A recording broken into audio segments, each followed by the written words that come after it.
به ونتوكل عليه ونعوذ بالله من شرور أنفسنا ومن سيئات أعمالنا من يهده الله فلا مضل له ومن يضلل فلا هادي له وأشهد أن لا إله إلا الله وحده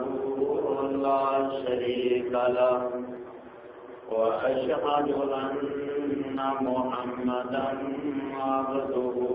ورسوله أما بعد فإن خير الحديث كتاب الله وخير الهدي هدي محمد صلى الله عليه وسلم وشر الأمور محدثاتها وكل محدثة بدعة وكل بدعة ضلالة وكل ضلالة في النار. يا أيها الذين آمنوا اتقوا الله حق تقاته ولا تموتن إلا وأنتم مسلمون. يا أيها الناس اتقوا ربكم الذي خلقكم من نفس واحدة وخلق منها زوجها وبث منهما رجالا كثيرا ونساء واتقوا الله الذي تساءلون به والأرحام إن الله كان عليكم رقيبا. يا أيها الذين آمنوا اتقوا الله وقولوا قولا سديدا يصلح لكم أعمالكم ويغفر لكم ذنوبكم ومن يطع الله ورسوله فقد فاز فوزا عظيما. أما بعد فأعوذ بالله السميع العليم من الشيطان الرجيم من حمده ونفسه ونفسه. بسم الله الرحمن الرحيم. قال الله عز وجل في التنزيل في جنات يتساءلون عن المجرمين ما سلككم في سقر قالوا لم نك من المصلين ولم نك نطعم المسكين وكنا نخوض مع الخائضين وكنا نكذب بيوم الدين. وقال النبي صلى الله عليه وسلم إن أشد الناس عذابا عند الله المصبرون. تمام قسم کی تعریفات مالک العلام ذوالجلال والاکرام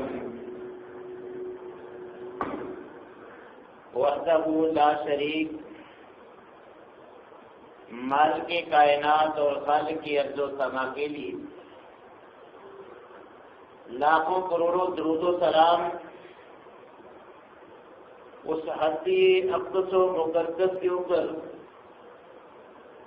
جن کا نامی اسم گرامی جناب محمد رسول اللہ صلی اللہ علیہ وسلم ہے۔ سامعین محترم، جنت اور جہنم کے وجود پر ہمارا ایمان ہے کہ اللہ جل شانہ نے دنیا میں اللہ اور اس کے رسول کے احکامات کے مطابق زندگی گزارنے والوں کے لیے جنت اور ان کی نافرمانی کرنے والوں کے لیے اللہ نے جہنم تیار کر رکھی ہے۔ جب اللہ جل شانہ نے جنت اور جہنم کو پیدا کیا، ان میں جنتیوں کے لیے نعمتیں اور جہنم میں جہنمیوں کے لیے عذاب یہ تیار کیے، تو اللہ جل شانہ نے جناب جبرائیل علیہ السلام کو حکم دیا کہ جبرائیل جاؤ جنت کا نظارہ کرو، جنت میں جنتیوں کے لیے جو میں نے چیزیں پیدا کی ہیں ان کا نظارہ کرو۔ حضرت جبرائیل علیہ السلام جنت اور جنت کی نعمتوں کا نظارہ کرنے کے بعد اللہ تبارک و تعالیٰ کی کبریائی بیان کرتے ہیں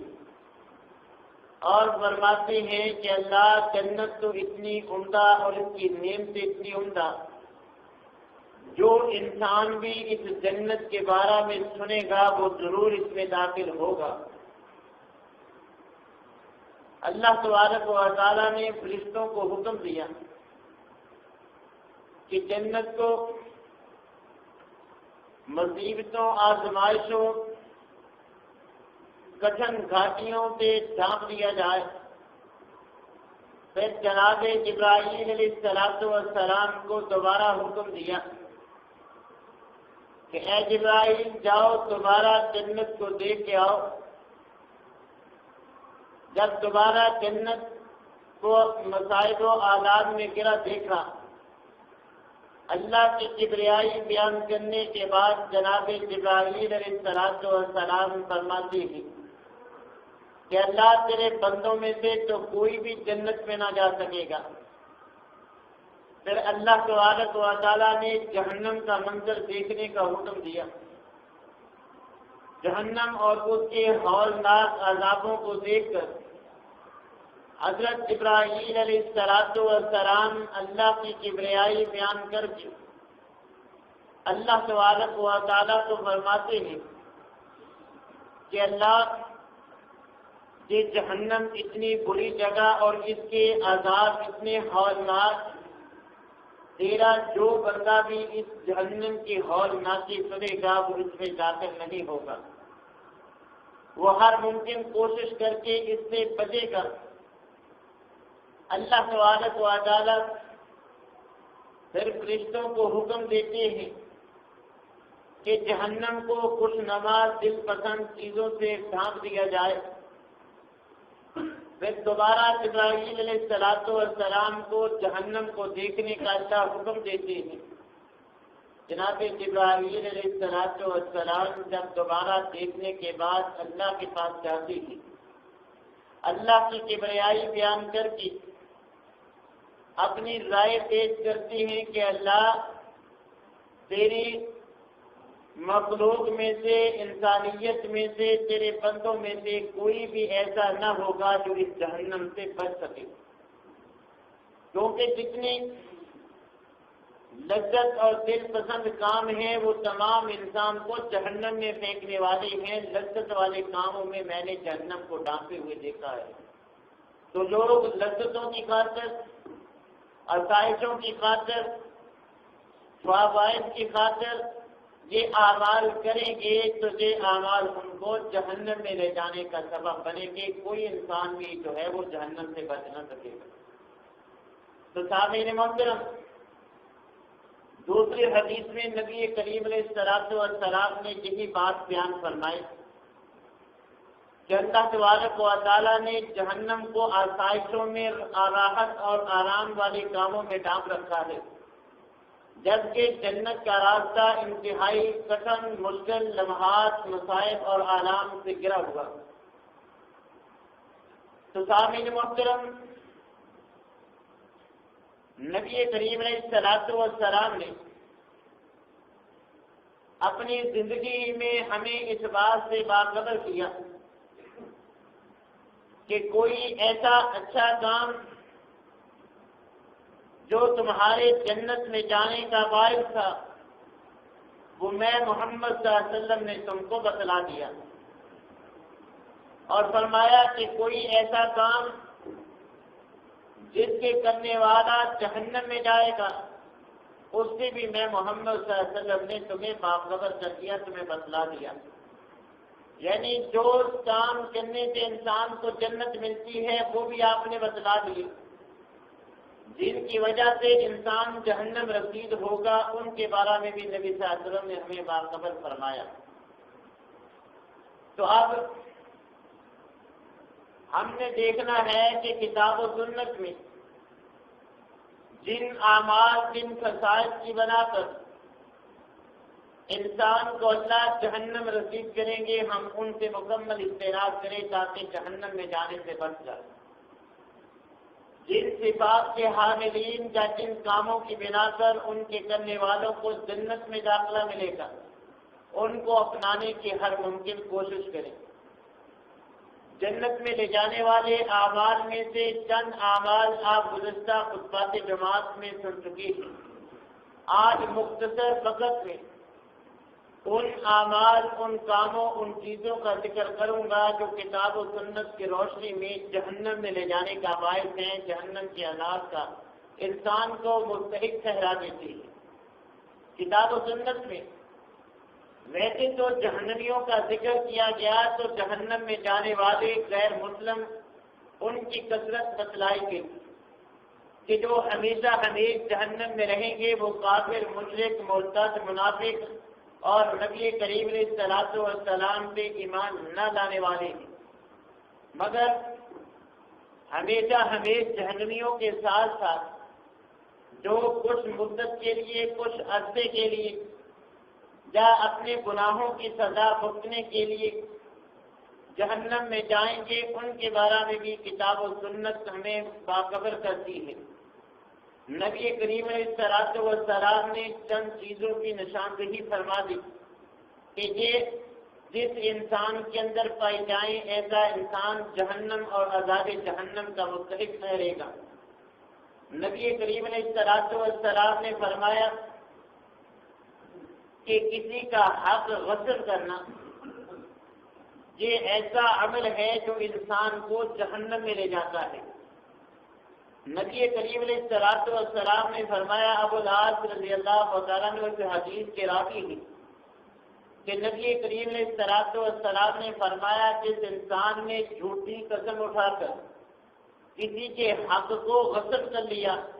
ایسے انسان پر جہنم واجب ہو جاتی ہے، ایسا انسان جہنم میں داخل ہوگا۔ صحابی سوال کرتی ہے کہ اللہ کے رسول اگرچہ حق معمولی سا ہو، نبی صلی اللہ علیہ وسلم مثال دے کے وضاحت فرماتے تھے کہ اگرچہ پیلو درخت کی ایک ٹہنی ہی کیوں نہ ہو، جو حق دوسرے کا ہے، کوئی جھوٹی قسم اٹھا کے اسے اپنا حق بنا لیتا ہے کہ یہ میری ہے، قسم اٹھا کے کہہ دیتا ہے کہ میری ہے، حالانکہ وہ دوسرے کی ہے، اس کی نہیں، کہ چھوٹی سی درخت کی ایک ٹہنی بھی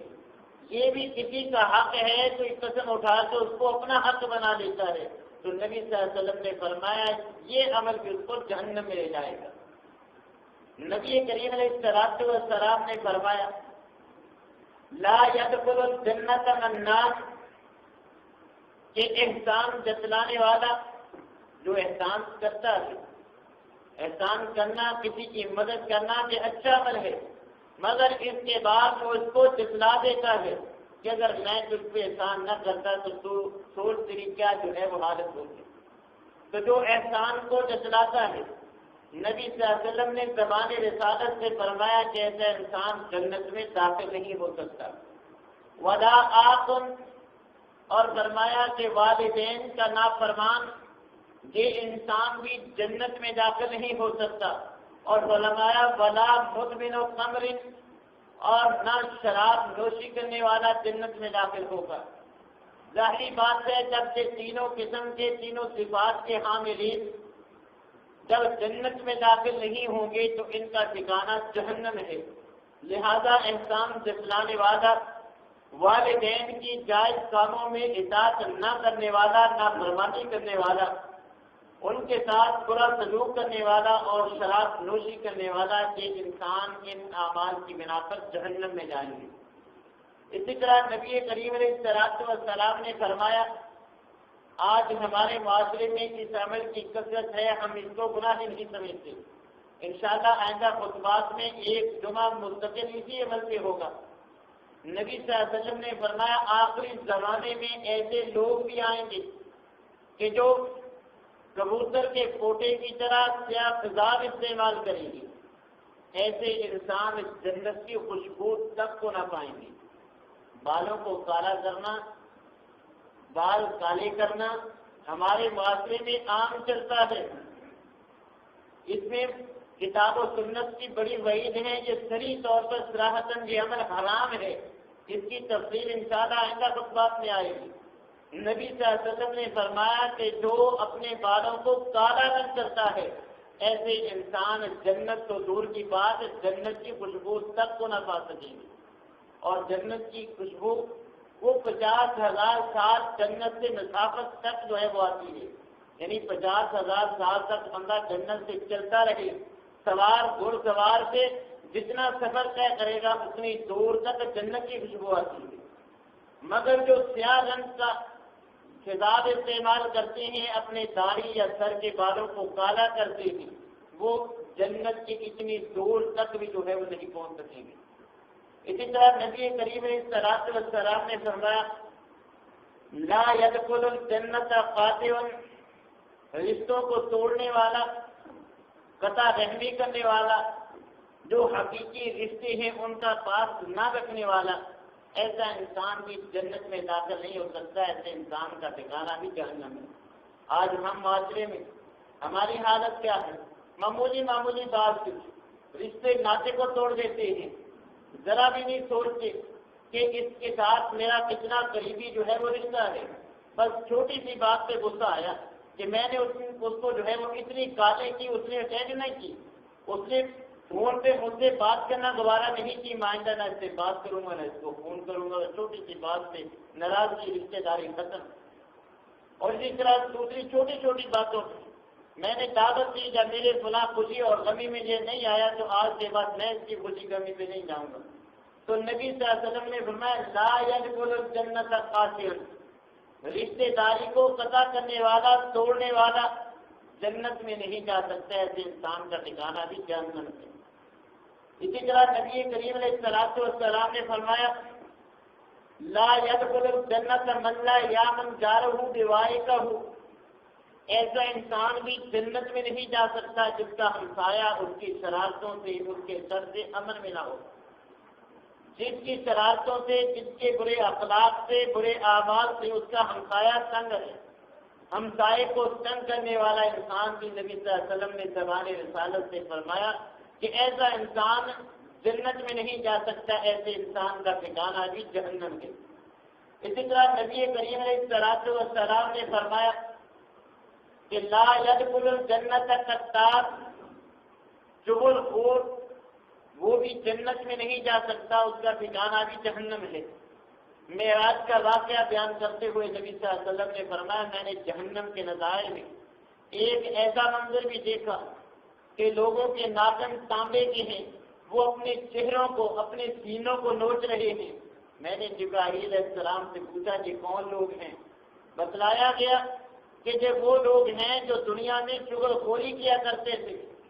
تو نبی صلی اللہ علیہ وسلم نے فرمایا کہ چغل خور انسان جنت میں نہیں بلکہ اس کا ٹھکانہ جہنم ہے، اور جہنم میں اس کو سزا ایسی ہوگی کہ اس کے اپنے ناخن جس تانبے کے بنا کے جو خود ہی اپنے جسم کو جو ہے وہ نوچے گا، اپنے جسم کے، اپنے چہرے کو اور اپنے سینے سے جو ہے وہ اپنے مال کو اپنے ہی ناخنوں کے ساتھ جو ہے وہ اتارے گا، جس کو سزا دی جائے گی۔ اور نبی صلی اللہ علیہ وسلم نے فرمایا سود کو جو دنیا میں دنیا پرستی کی آڑ میں آتے ہوئے سودی لین دین کرتا ہے، سود کی رقم کھاتا ہے، سود لیتا یا دیتا ہے، ایسا انسان بھی جہنم میں جائے گا، اس کا ٹھکانہ بھی جہنم ہے۔ صحیح بخاری کی روایت نبی صلی اللہ علیہ وسلم نے فرمایا کہ میں نے معراج میں ایک منظر یہ بھی دیکھا کہ ایک خون کی نہر ہے، انسان اس میں غوطے کھا رہا ہے،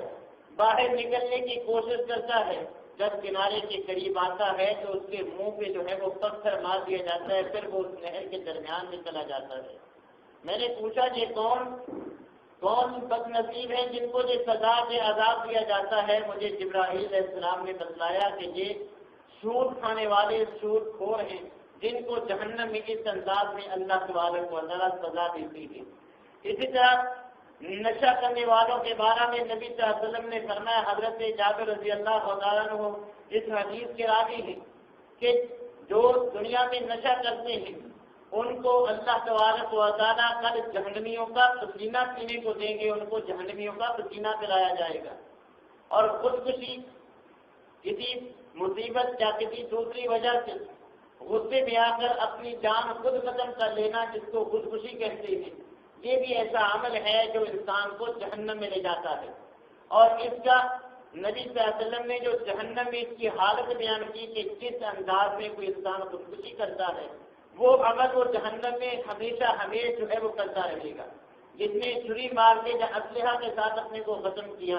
اللہ اس کو بار بار زندہ کرتے رہیں گے، وہ اس کے ساتھ اسی تکلیف کے ساتھ اپنے آپ کو بار بار جو ہے اسی انداز میں جو ہے وہ قتل کرتا رہے گا۔ لہذا خودکشی سے بھی انسان جو ہے وہ جہنم میں جائے گا۔ اسی طرح میت سے نوحہ کرنے والا، لوگ میت پہ صبر نہیں کرتے، کسی کے مرنے سے نوحہ کرتی ہیں، زبان کے ساتھ آہوزاری کرتے ہیں، اپنے رخسار پیٹتے ہیں، گریبان چاک کرتے ہیں، ایسے انسانوں کے بارے میں بھی نبی کریم علیہ السلام نے فرمایا کہ ان کو بھی اللہ تبارک و تعالیٰ جہنم رسید فرمائیں گے، اور ان کو گندک کا لباس پہنایا جائے گا اور خارج کی جو ہے وہ پاجامہ پہنایا جائے گا۔ تو یہ سخت ترین جو ہے عذاب کی صورت ہوگی ایسے لوگوں کے لیے کہ جو دنیا میں کسی کے مرنے پہ نوحہ کرتی ہیں۔ اسی طرح نبی کریم علیہ السلام نے فرمایا ان اشد الناس عذابا عند اللہ المصورون۔ صحیح بخاری کے الفاظ نبی صلی اللہ علیہ وسلم نے فرمایا جہنم کے عذابوں میں سے سخت ترین عذاب تصویریں بنانے والوں کے لیے ہوگا، جو جانداروں کی جو ہے وہ تصویریں بناتے ہیں، ان کو جہنم کے عذابوں میں سے سخت ترین عذاب کا جو ہے وہ سامنا کرنا پڑے گا۔ اسی طرح نبی کریم علیہ السلام نے فرمایا کہ من غش فلیس منا والمکر والقدح فی النار، کہ جس نے دھوکہ دیا وہ ہم میں سے نہیں، ہم مسلمانوں سے اس کا کوئی تعلق نہیں۔ پھر فرمایا والمکر والقدح فی النار، کہ یہ دھوکہ اور فریب یہ انسان کو جہنم میں لے جاتے ہیں۔ دھوکہ دینے والا، فریب دینے والا، دھوکے باز اور فریبی انسان سے جہنم میں جائے گا، اس کا ٹھکانہ بھی جہنم ہے۔ اسی طرح نبی کریم علیہ السلام نے فرمایا زکوٰۃ ادا نہ کرنے والا، اس کا ٹھکانہ بھی جہنم ہے۔ گزشتہ خطبہ جمعہ میں آپ تفصیل کے ساتھ سمجھ چکے ہیں کہ جہنم میں عذاب کی 3 صورتیں ہوں گی۔ جو جانوروں کی زکوٰۃ نہیں دے گا، جانور اس کو روندیں گے، دانتوں سے کاٹیں گے، سینگوں کے ساتھ اس کو ماریں گے۔ جو روپے پیسے کی زکوٰۃ نہیں دے گا، یہ گنجے سانپ کی شکل میں ہار بنا کر اس کے گلے میں پہنا دیا جائے گا۔ جو سونے چاندی کی زکوٰۃ نہیں دے گا، جو نصاب کو پہنچتا ہے، اس کو جہنم کی آگ میں دبا کے اس کے پہلوؤں پر، پیٹھوں پر اور چہروں پر جو ہے اس سونے چاندی کو جو ہے وہ جہنم کی آگ میں گرم کر کے اس کے ساتھ بھاگا جائے گا۔ اسی طرح بے نماز بھی، اس کا ٹھکانہ بھی جہنم ہے۔ اللہ تبارک و تعالیٰ نے ہمیں متنبع کرنے کے لیے سورہ مدثر میں، قرآن میں جنتیوں اور جہنمیوں کا ایک مکالمہ ذکر فرمایا۔ اللہ تبارک و تعالیٰ فرماتے ہیں فی جنات یتساءلون، کہ جنتی جنت میں سوال کریں گے۔ سوال کن سے ہوگا؟ عن المجرمین، جہنمیوں سے، مجرموں سے سوال ہوگا۔ ما سلککم فی سقر، کس چیز نے تمہیں اس جلتی ہوئی آگ میں پھینک دیا؟ قالوا لم نک من المصلین، وہ کہیں گے ہم نمازی نہیں تھے۔ جب جنتی جنت میں چلے جائیں گے، جہنمی جہنم میں چلے جائیں گے، اللہ جنتیوں سے پوچھیں گے کسی چیز کی کسی نعمت کی طلب ہے تو بتاؤ. جنتی جواب دیں گے کہ اللہ جنت مل گئی، ہر نعمت مل گئی، اب ہمیں کوئی اور چیز نہیں چاہیے. مگر ہمارے ذہن میں ایک سوال ہے کہ اللہ دنیا میں تو ہمارے ساتھ بسنے والے، ہمارے ساتھ رہنے والے جنہاوی لحاظ سے ہم سے زیادہ پاورفل وہ انسان، وہ ہمارے عزیز و اقربا، وہ ہمارے رشتے دار ہمارے ساتھ رہتے تھے، آج جنت میں نظر نہیں آ رہے. تو اللہ تبارک و تعالیٰ جنت سے جہنم کی جانب ایک کھڑکی کھول دیں گے. پھر وہ جنتی ان جہنمیوں کو جب آگ میں ان کے چہروں کو الٹ پلٹ ہوتا دیکھیں گے تو ان سے سوال کریں گے. اس مکالمے کو، سوال و جواب کو اللہ نے قرآن بنا دیا کہ جنتی جنت سے مجرموں سے سوال کریں گے ما سلککم فی سقر، کہ تمہیں دہکتی ہوئی آگ میں کس چیز نے پھینک دیا. دنیا میں تو بڑی ایسی کوٹھی بنگلہ گاڑی ہر چیز ہر سہولت تمہارے پاس تھی، مگر کس چیز سے، کس وجہ سے تمہیں دہکتی ہوئی آگ کا سبب بنے ہو. تو وہ جواب دیں گے، قرآن گواہ ہے، قالوا لم نک من المصلین. وہ جواب دیں گے ہر چیز تھی، ایسو عشرت تھی، ہر کام جو ہے وہ ہمارے پاس ہر چیز میسر تھی، مگر اس کے ساتھ ساتھ جو چیز ہمیں جہنم میں لے جانے کا باعث بنی، لم نک من المصلین، ہم نمازی نہ تھے. اور اس کے ساتھ ساتھ اللہ نے ہمیں دیا تو بہت تھا، وَلَمْ نَكُ نُطْعِمُ الْمِسْكِينَ، ہم مسکینوں کو کھانا نہیں کھلاتے تھے. اللہ کا دیا ہوا مال اللہ کے غریبوں مسکینوں پہ خرچ نہیں کرتے تھے. وَكُنَّا نَخُوضُ مَعَ الْخَائِضِينَ، ہم مشغول رہنے والوں کے ساتھ جو ہے وہ مشغول رہتے تھے. میچ کیا لگ گیا کہ ساری نمازیں بھی کی، سب کچھ اسی سے جو ہے وہ صرف کر دیا. جب کوئی جو آپ دنیا میں ہم دیکھتے ہیں معاشرے میں دیکھتے ہیں فضولیات ہے، فضول کام ہے، بس اسی میں ہم مشغول ہو جاتے ہیں. نہ کسی اللہ کے حکم کی پرواہ، نہ نبی صلی اللہ علیہ وسلم کے حکم کی پرواہ، نہ سنت، نہ جو ہے وہ قرآن کے، سب کچھ ہمیں بھول جاتا ہے. اذانیں سنتی بھی ہیں پھر بھی ہم جو ہے ان کاموں میں مشغول رہتے ہیں. تو اسی مشغولیت کو آپ بنا کے وہ کہیں کہ ہم اس طرح مشغول رہنے والوں کے ساتھ مشغول رہے جو آج ہم جہنم کا جو ہے وہ سبب بنے ہیں. وَكُنَّا نُكَذِّبُ بِيَوْمِ الدِّينِ، ہمیں مرنا یاد ہی نہیں تھا. ہم تو بس سمجھتے تھے کہ یہ جنگ ہے، یہ جگ مٹھا اگلا تک دیکھا. ہماری تو ذہنیت یہ تھی کہ دنیا میں ایس کے ساتھ زندگی گزار اور مرنے کے بعد جو ہوگا دیکھا جائے گا. ہم نہ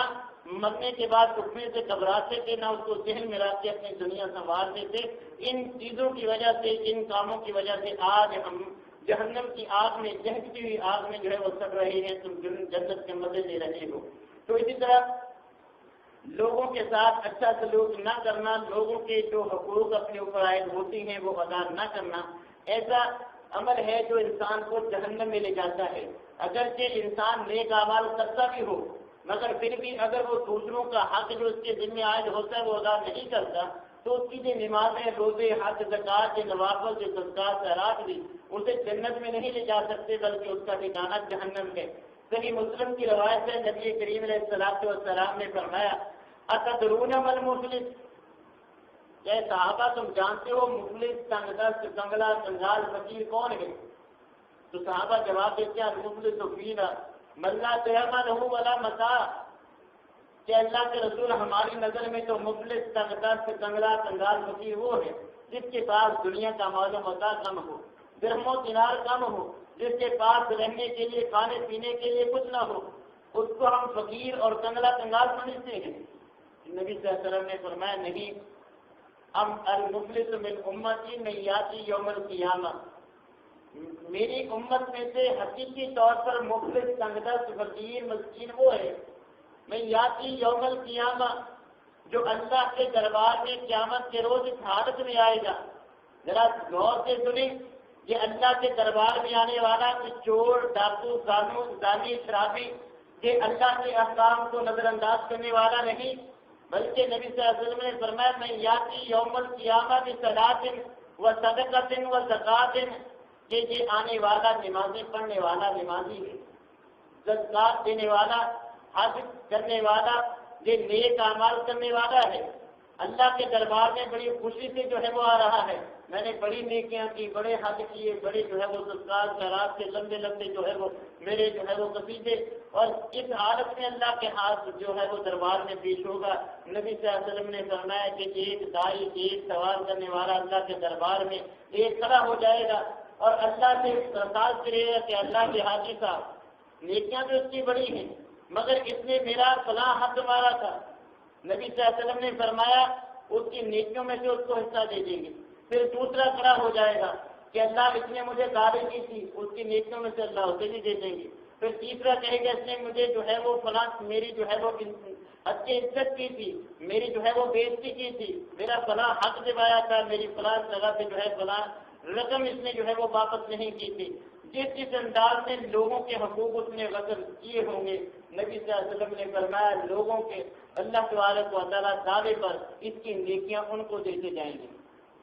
اور ساتھ نبی صلی اللہ علیہ وسلم نے فرمایا ان فانیت حسنات قبل ان یقضى ما علیہ، اگر نیکیاں ختم ہو گئی، حاجی صاحب نے لوگوں کا قرض زیادہ دینا تھا، لوگوں کو ظلم و ستم زیادہ کیا تھا، نمازیں روزے صدقات خیرات ان کی نیکیاں کم تھی، وہ دعوے کرتے کہ اللہ دیتے کہ اگر اس کی نیکیاں ختم ہو گئی، پھر بھی کوئی دعوے دار کھڑے ہو جاتے ہیں اللہ اس نے مجھ پہ بھی یہ ظلم کیا تھا، پھر اللہ کیا کریں گے؟ نبی صلی اللہ علیہ وسلم نے فرمایا اوفیزہ کا یا ہوں بطوری حق، اللہ ان کی گناہ اس کے نام اعمال میں ڈالتے جائیں گے۔ پہلے جنہوں نے دعوے کیے کہ اللہ اس نے ہم پہ یہ ظلم کیا، ہمارا یہ حق دبایا، اس کی نیکیاں اللہ ان کو دیتے گئے، اب نیکیاں ختم ہو گئی، اب ان کے گناہ اس کے نام اعمال میں ڈل رہے ہیں۔ اور نبی صلی اللہ علیہ وسلم کا سمت طرحت النار، پھر اس کو گھسیٹ کر جہنم میں پھینک دیا جائے گا۔ تو میرے بھائیوں جب اس کا انجام ہے جو حقوق اللہ کو ادا کرے، نمازیں زکوٰۃ حج صدقات کرا کے سارے کرے، مگر حقوق العباد کو نظر انداز کر دے کہ جس نے اس کے پاس کوئی امانت رکھی وہ سمجھا کہ اللہ کی دین ہے،